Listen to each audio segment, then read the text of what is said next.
నమస్తే, నేను మీ లక్ష్మి. మధురార్చన భక్తి టీవీకి స్వాగతం.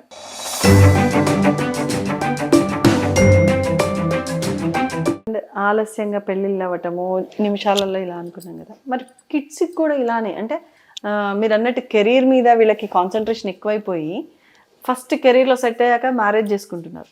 ఇంకొంచెం సేవింగ్ చేసుకున్నాక పిల్లల్ని కనాలి అన్న ఆలోచనకు వచ్చి ఆడవాళ్ళు 30+ అప్పటికే 30-35లో కూడా కన్సీవ్ అవుతున్నారు. ఇంకొంతమంది అయితే 40+లో.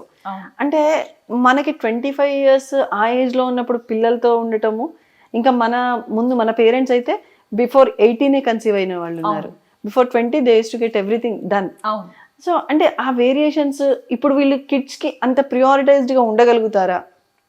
అంటే కిడ్స్ని పెంచే విధానంలో కూడా చాలా వ్యత్యాసాలు వచ్చేసాయి.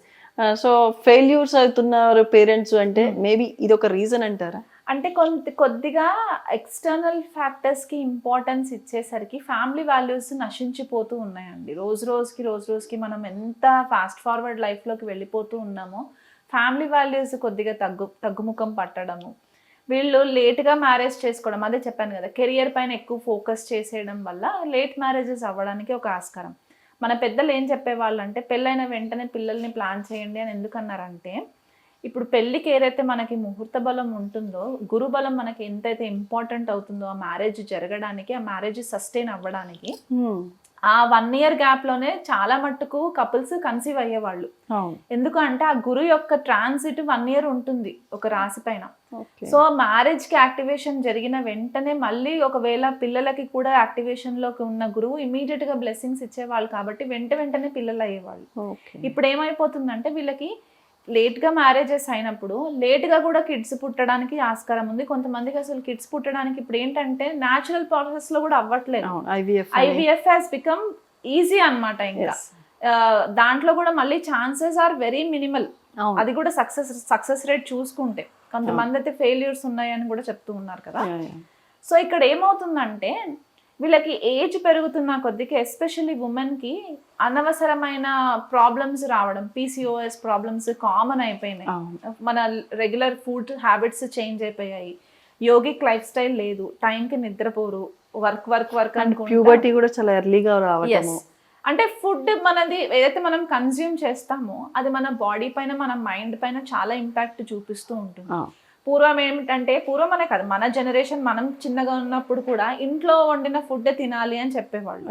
ఒక సాత్విక ఆహారము, ఒక బ్యాలెన్స్డ్ డైట్ ఉండేది. ఇప్పుడు ఏంటంటే ప్రతిదీ మనము బయట నుంచి ఈజీగా యాక్సెసిబిలిటీ జంక్ ఫుడ్, రకరకాల హార్మోన్స్ యూజ్ చేసి కంటామినేషన్ అయిపోయింది. అది వెజిటేరియన్ అవ్వచ్చు, నాన్ వెజిటేరియన్ అవ్వచ్చు. సో దాని ఇంపాక్ట్ కూడా మనకి కొద్దిపాటిగా ఉంటుంది. స్ట్రెస్ ఇంకొకటి మెయిన్ రీజన్. స్ట్రెస్ ఈ పీసీఓఎస్ ప్రాబ్లమ్స్ రావడానికి, వర్క్ లైఫ్ బ్యాలెన్స్ లేకుండా ఒక దగ్గరే స్టిక్ ఆన్ అయిపోయి ల్యాప్టాప్ ముందు కూర్చొని లేకపోతే సిస్టమ్ ముందు కూర్చొని ఒక స్ట్రైట్ 13 hours వర్క్ చేయడము, బాడీలో ఫిజికల్ యాక్టివిటీ లేకపోవడం, ఇవన్నీ కూడా మనకి అడిషనల్ ఫ్యాక్టర్స్ అవుతాయి.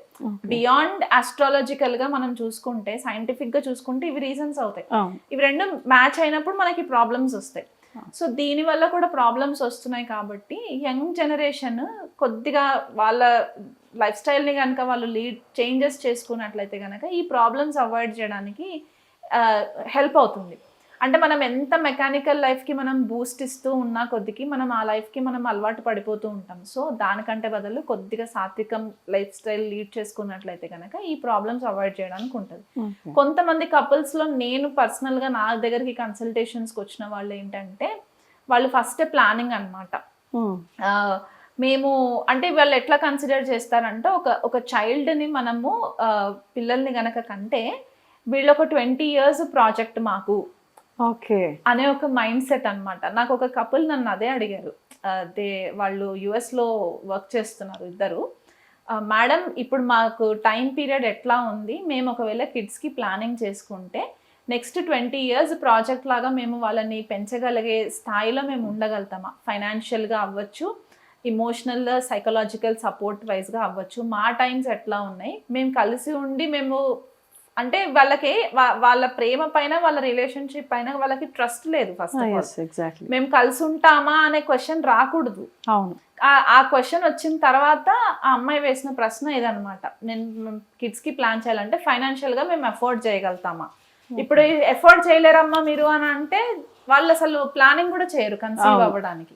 సో అక్కడ వాళ్ళు అలాంటి రిథమిక్ లైఫ్ స్టైల్కి వాళ్ళు అలవాటు పడిపోయారు, చాలా mechanical life style. So this is another one reason. అది మన చేతులారా మనం చేసుకున్న దానికి ఒక రీజన్ అవుతుంది. సో ఇవి కాకుండా మనకి ఆస్ట్రాలజికల్ చైల్డ్ బర్త్ డిలేస్ అని అంటే మళ్ళీ మనము పంచమ భావాన్ని చూసుకోవాలి, గురువుని చూసుకోవాలి. జన్మ జాతకంలో ఆయన పరిస్థితి ఏంటి, పాపగ్రహాలతో కలిసి ఉన్నారా, గురు దోషాలు ఏమైనా ఉన్నాయా, సర్పదోషాలు ఉన్నాయా, ఇలాంటివి కూడా మనకి అడిషనల్ ఫ్యాక్టర్స్ అవుతాయి. కాబట్టి ఇవన్నీ కూడా క్లుప్తంగా మనము దేశకాల పరిస్థితిని బట్టి మనము ఇవాళ రోజు ఆస్ట్రాలజీని కొద్దిగా మోడర్నైజ్ చేసుకొని మనం చెప్పాల్సిన పరిస్థితి ఉంది. క్లాసిక్స్ మనకి కొన్ని కాన్సెప్ట్స్ ఇస్తారు, కాకపోతే ఇప్పుడు మనం చాలా మోడర్నైజ్ అయిపోయాం కాబట్టి దేశకాల పరిస్థితిని బట్టి కూడా మనలో కూడా కొన్ని చేంజెస్ రావాలి. కాబట్టి ఆస్ట్రాలజికల్ చేంజెస్లో కూడా కొద్దిగా ప్రెడిక్షన్స్లో కూడా కొద్దిగా మార్పులు చేర్పులు చేయాల్సిన పరిస్థితి కనిపిస్తుంది. ఓకే, అంటే కొంతమంది అసలు ఇప్పుడు జనరేషన్ అయితే పెళ్ళిళ్ళే వద్దు అసలు అంటున్నారు, ఇంకొంతమంది ఏమో అసలు జెండర్ డిస్క్రిమినేషన్ లేకుండా గర్ల్స్ అంటే ఇప్పుడు ఐవీఎఫ్ అన్న టాపిక్ వచ్చే లోపల నేను అంటున్నా అండి, ఐవీఎఫ్ ఉంది కదా, సో ఎవరైతే ఏంటంటే ఇద్దరు అమ్మాయిలు కలిసి ఉంటున్నారు లేదా ఇద్దరు అబ్బాయిలు కలిసి ఉండడం, ఇది యాక్చువల్లీ ఫారెన్లో ఈ కల్చర్ కామన్ అయిపోయి ఉండొచ్చు, బట్ మన దగ్గర కూడా ఈ కల్చర్ని అడాప్ట్ చేసుకుంటున్నారు actually.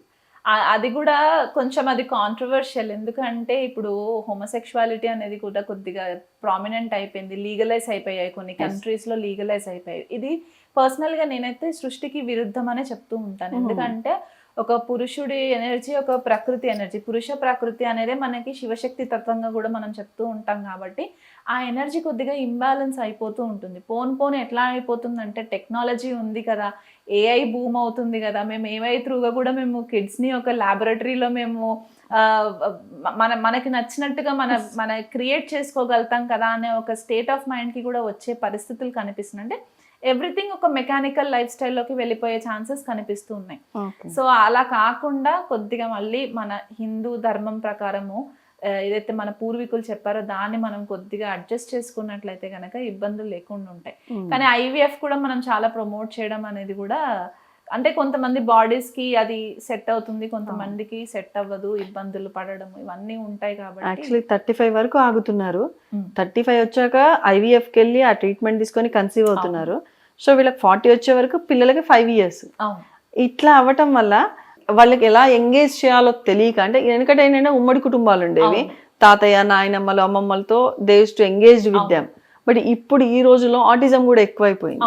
So how that impact ma'am, అంటే ఎలా అంటే మనకి ఏదైనా న్యాచురల్ పద్ధతిలో జరిగేవి మనము సృష్టికి విరుద్ధంగా చేసినప్పుడు దాన్ని వచ్చే పరిమాణాలు కూడా అదే తీవ్రతతోటే వస్తాయి కదా. ఇప్పుడు ఆటిజం అనే ప్రాబ్లము మన త్రీ జనరేషన్స్ కి ముందు అంత డిటెక్ట్ అయిన దాఖలాలు అయితే కనిపించవు, అట్లీస్ట్ నేను రీసెర్చ్ చేసినంత అయితే.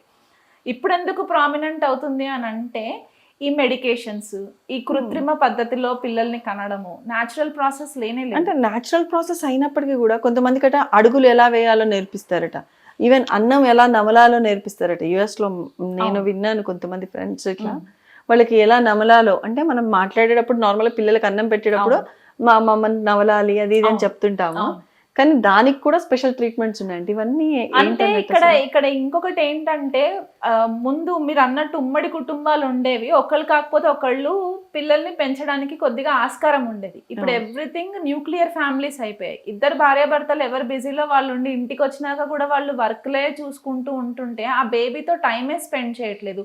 ఆ బేబీకి కావాల్సిన cognitive and motor skills development అవ్వట్లేదు. కాగ్నిటివ్ స్కిల్స్ చాలా ఇంపార్టెంట్ అవుతాయి. ఆ బ్రెయిన్ డెవలప్మెంట్ అవ్వడానికి కూడా మన ఫ్రంటల్ లోబే కూడా కొద్దిగా ఎన్హాన్స్ అవ్వాలి అని అంటే ఆ మూవ్మెంట్స్ అవన్నీ కూడా మదర్ కానీ ఫాదర్ కానీ దగ్గరుండి ఆ బేబీస్కి నేర్పించాలి. అవి నేర్పించేంత టైం లేదు.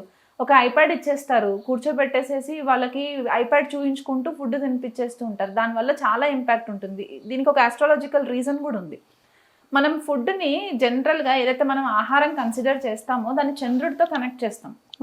చంద్రుడు మన మనకారకుడు, మన మైండ్ని రిప్రజెంట్ చేస్తుంది. అందుకే అంటారు what you consume is what you give back. ఎందుకంటే మనం ఏదైతే కన్జ్యూమ్ చేస్తామో, మనం సాత్విక ఆహారం తింటే సాత్వికంగా ఉంటాం, సౌమ్యంగా ఉంటాం. అలా తామసికంగా కంటిన్యూగా మనము నాన్ వెజిటేరియనే తింటూ యానిమల్ ఫ్లెష్ని తింటూ ఉంటే మనలో కూడా తెలియకుండా ఒక పశు లక్షణం మనకు వచ్చేస్తూ ఉంటుంది. సో చంద్రుడికి అంత ఎనర్జీస్ ఉంటాయి అన్నమాట మన మైండ్ని కంట్రోల్ చేయడానికి. అంటే అందుకే పూర్వం చూస్తే అన్నం తినేటప్పుడు టీవీలు పెట్టేవాళ్ళు కాదు, అవును. అందరు కూర్చొని తినేవాళ్ళు, తినేటప్పుడు కూడా మాట్లాడొద్దు అనేవాళ్ళు. అంటే మన ఫోకస్ అంతా కూడా మనం ఏం తింటున్నామో, మనం ఒంట్లోకి ఏది వెళ్తుంది, ఇది మనకి కాన్సెప్ట్ ఉండేది. ఇప్పుడు ఏంటి, ఎలక్ట్రానిక్ గ్యాడ్జెట్స్ ఇచ్చేస్తున్నాం, లేదా టీవీ ప్లే చేస్తూ ఉంటాం. ఇవన్నీ కూడా మన బుధుడు రాహుతో కనెక్టివిటీ ఉంటుంది. ఇవి మనకి మెంటల్ ఇంబ్యాలెన్సెస్ కాజ్ చేసే గ్రహాలు అయిపోతాయి. ఇది చాలా వింతగా అనిపించచ్చు, ఈవిడేంటి అన్ని కూడా ఆస్ట్రాలజికల్ కనెక్షన్స్, మీరు కొద్దిగా గమనించండి. అవునవును. ఇవన్నీ ఎలక్ట్రానిక్ గ్యాడ్జెట్స్ మీరు పక్కన పెట్టేసి ఒక 21 days ఓన్లీ మీరు తినే ఫుడ్ పైన మీరు ఫోకస్ చేసి చూస్తే 22nd డే నుంచి మీలో కొద్దిగా చేంజెస్ కనిపించడం, ఆ యాంగ్జైటీ ఏదైతే ఉంటుందో అవన్నీ తగ్గుముఖం పడుతుంది, ప్రాపర్ మైండ్ కంట్రోల్లోకి వచ్చేస్తుంది, బ్యాలెన్స్ అవుతుంది. అలా కాకుండా నేను తినేటప్పుడు నేను టీవీ చూస్తాను, మొబైల్ ఆడుతాను, గేమ్ ఆడతాను అనేది ఆలోచన వచ్చిందంటే ఇక్కడ బుధుడు రాహు రెండు యాక్టివేషన్లోకి వస్తాయి. కాబట్టి ఈ ఆలోచన విధానంలో చేంజెస్ వచ్చి కాన్ఫ్లిక్టింగ్ ఎనర్జీస్ అన్నమాట, ఎక్స్ట్రీమ్. ఇప్పుడు మనకి మ్యాగ్నెటిజంలో కూడా ఆపోజిట్ అట్రాక్ట్ అని అంటారు, లైక్ పోల్స్ రిపెల్ అంటారు. ఇప్పుడు ఇక్కడ కూడా ఇంచుమించు అదే కాన్సెప్ట్ లోకి వస్తుంది అనమాట. ఈ కాంబినేషన్స్ వల్ల మెంటల్ ఇంబ్యాలెన్సెస్ రావడము, ఈ ఆటిజం ఇవన్నీ కూడా మెంటల్ ఇంబ్యాలెన్సెస్ ఇష్యూసే కదా. ప్రాపర్ సైకలాజికల్ డిసార్డర్స్ రావడము, ఇట్లాంటివన్నీ కూడా ఇక్కడ బైపోలార్ డిసార్డర్స్ ఇవన్నీ కూడా దానివల్లే వస్తాయి. మనం ఏదైతే కన్జ్యూమ్ చేస్తామో దానిపైన మన ఫోకస్ లేకుండా అయిపోవడం అనమాట. సో పేరెంట్స్ కొద్దిగా టైం తీసుకొని పిల్లలతో కొద్దిగా టైం కనుక స్పెండ్ చేసి వాళ్ళకి ఎలక్ట్రానిక్ గ్యాడ్జెట్స్ ఎక్కువ అలవాటు చేయకుండా ఉన్నట్లయితే కనుక మనం చాలా మట్టుకు ఈ ప్రాబ్లమ్స్ని మనము రికవర్ చేయడానికి ఉంటుంది. ఇంకొకటి డిస్ఫంక్షనల్ ఫ్యామిలీస్ ఎక్కువైపోయాయి. అంటే సింగిల్ పేరెంట్ రేస్ చేయడము, whatever the reasons are, ఆ డిస్ఫంక్షనల్ ఫ్యామిలీస్ అంటే వెస్ట్ యొక్క కల్చర్ ఇక్కడ ఇండియాలో కూడా ఎక్కువ ప్రామినెంట్ అయిపోయేసరికి అదే చెప్తున్నాను కదా, ఫాస్ట్ ఫార్వర్డ్ లైఫ్కి అలవాటు పడిపోయి డబ్బు బాగా సంపాదించాలి, ఉన్న టైంలో డబ్బు సంపాదించాలి. కానీ వాళ్ళకి అర్థం కాని కాన్సెప్ట్ ఏంటంటే ఎంతైతే డబ్బు సంపాదిస్తున్నామో అదే లెవెల్లో మళ్ళీ మనం హాస్పిటల్స్కి పెడుతున్నాం. సో అందుకనే దానికంటే బదులు కొద్దిగా మన లైఫ్ స్టైల్స్లో మనం చేంజెస్ చేసుకుంటే ఈ ఆలస్య వివాహాలు, ఒకవేళ ఆలస్య వివాహం జన్మ జాతక రీత్యా కొద్దిగా ఇబ్బంది అయ్యింది అని అంటే అది పాయింట్ని మనం కన్సిడరేషన్ చేసి పక్కన పెట్టుకుంటే మిగతా అదర్ ఆస్పెక్ట్స్ ఏవైతే ఉన్నాయో అవి మన కంట్రోల్లో ఉన్నాయి. కాబట్టి దానికి కొద్దిగా మనం చేంజెస్ చేసుకున్నట్లయితే ఇది ఒక చైన్ ప్రాసెస్ లాగా స్టాప్ చేయడానికి ఉంటుంది. లేట్ మ్యారేజెస్, లేట్ కిడ్స్, మళ్ళీ లేట్ కిడ్స్తో మళ్ళీ కాంప్లికేషన్స్, డెలివరీలో కాంప్లికేషన్స్, న్యాచురల్ ప్రాసెస్లో అవ్వదు. IVF వెళ్ళిన వాళ్ళకి న్యాచురల్ ప్రాసెస్ డెలివరీస్ అవ్వవు, ఆ ప్యాసేజ్ నుంచి బేబీస్ రారు. అక్కడ ఏదైతే యూస్ఫుల్ బ్యాక్టీరియా ఉంటుందో ఆ బ్యాక్టీరియాని ఈ బేబీస్ స్వాలో చేయరు, ఇమ్యూనిటీ ప్రాబ్లమ్స్ వస్తూ ఉంటాయి. ఇదంతా సైంటిఫిక్ రీజన్స్ మనకి ఆస్ట్రాలజికల్గా కూడా కనిపిస్తాయి. కాబట్టి ఇవన్నీ కొద్దిగా కంట్రోల్ చేసుకుంటే బాగుంటుంది. Okay, fine. మరి ఇప్పుడు ఆలస్యంగా పిల్లలు పుట్టడము, వీటికి మరి ఆస్ట్రాలజీ పరంగా చక్కటి పరిష్కారం చెప్పగలరా? ఆస్ట్రాలజీ ప్రకారము లేట్ చైల్డ్ బర్త్కి కనుక చూసుకున్నట్లయితే మనకి పంచమ భావము పంచమాధిపతి పాడైపోయి ఉండాలి, గురువు పాడైపోయి ఉండాలి జన్మ జాతకంలో. ఈ గురువు గనక రాహుకేతులతో గనక పీడింపబడిన, శనితో ఉన్న, లేకపోతే గురువు వక్రిలో ఉండి అస్తంగత్వం పొందిన ఇలాంటి కాంబినేషన్స్ ఏమైనా ఉంటే గనక వీళ్ళు రెగ్యులర్గా గోసేవ చేసుకోవడము. ఎందుకంటే మనకి ప్రత్యక్ష రూపంగా చెప్తూ ఉంటాం కాబట్టి గోసేవ చేసుకోవడము, గోవుకు గ్రాసం పెట్టడము, లేదా గురువారం రోజు దగ్గరలో ఉన్న నవగ్రహ టెంపుల్లో గురువు ఉంటారు కాబట్టి అక్కడ 16 ప్రదక్షిణాలు చేసుకొని ఆరెంజెస్ దొరుకుతాయి కదా మనకి, సీజనల్ ఆరెంజెస్ మనకి ఆరెంజ్ కలర్లోనే ఉంటాయి, మళ్ళీ గ్రీన్ కలర్లో మోసంబీలు ఉంటాయి. అవి కాకుండా ఆరెంజ్ కలర్లో ఉన్న ఆరెంజ్ తీసుకెళ్ళి ఆయన పాదాల దగ్గర పెట్టేసేసి 16 ప్రదక్షిణాలు తిరిగి ఆవు నెయ్యితో దీపం పెట్టడము, పుట్టల్లో పాలు పోయడము. కొన్నిసార్లు ఏమవుతుందంటే సర్పదోషాల వల్ల కూడా పిల్లలు పుట్టరు.